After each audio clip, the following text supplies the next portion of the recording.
Once you decide on an email marketing platform and set up a list, you need to convince people to actually sign up.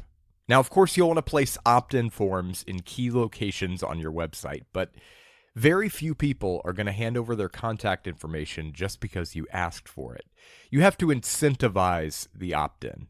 In other words, offer something of value in exchange for an email address. So what exactly constitutes something of value? Well, in some cases, it can just be the content of the emails you'll be sending. For example, if you write an industry newsletter or something like that. But most of the time, it's better to give people instant gratification with some kind of free resource. This is often referred to as a lead magnet because it attracts leads, and it's probably the most effective way to get email signups. With that in mind, let's take a look at some examples to help you come up with an effective lead magnet for your blog.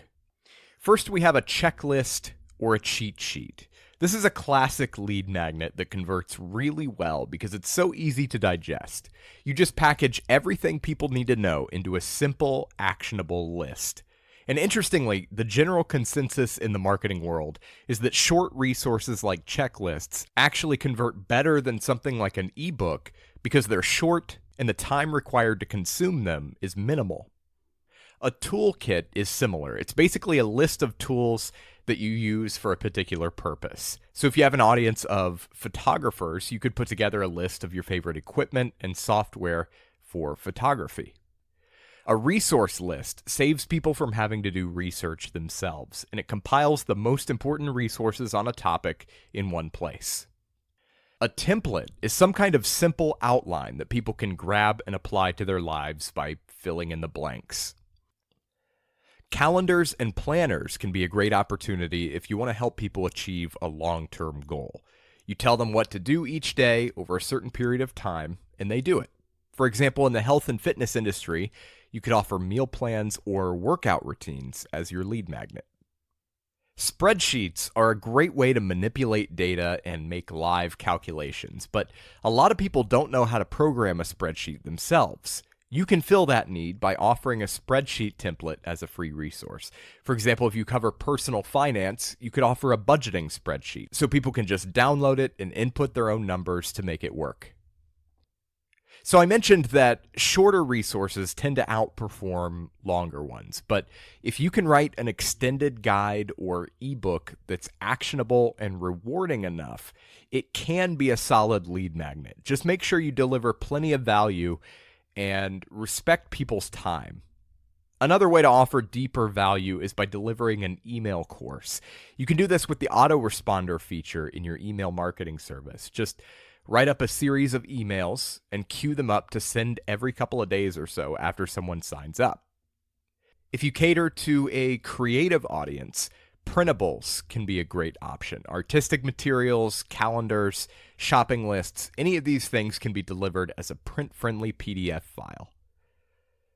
Earlier in the course, we talked about conducting original research and sharing the results in a blog post. Another twist on that concept would be to share the results in a downloadable PDF in exchange for email addresses. You can summarize your results on your blog and point people to the free download if they want the full extended report. As we've seen, in certain scenarios, audio makes more sense as a format than text or video. It's great for busy entrepreneurs or something like guided meditation, for example. Just set up an opt-in form and deliver the file as an MP3. Live webinars are an amazing way to build trust with your audience, and they're also a great way to collect email addresses. Have people sign up if they're interested, and then send them more details by email. A super easy but effective way to turn blog readers into subscribers is by offering a PDF version of your longer blog posts. For some people, it's just a more convenient way to consume your content.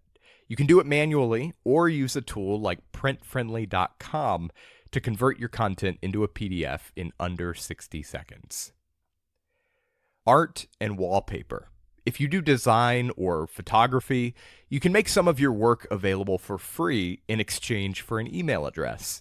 Wallpapers are great, as are Facebook and Twitter cover photos. Photoshop templates and things like that can also be really effective if you have an audience of creatives. We've repeatedly covered the value of niche communities focused on your industry, and I even mentioned that you may want to create a community of your own. You can also use that idea as a way to grow your list by offering a private community exclusive to people who opt in to your email list. This can be something you create and host yourself, or it can be as simple as a Facebook group or Slack team. We've also talked about the value of a case study where you tell the story of a particular customer and the role you played in solving their problem. Another take on that concept is to put the case study behind an opt-in form and deliver it by email. The leads you get from that form are all but guaranteed to be highly qualified and far more likely than other groups to buy from you. And along the same lines, offering a free quote in exchange for contact information will also deliver highly qualified leads that you can follow up with and close.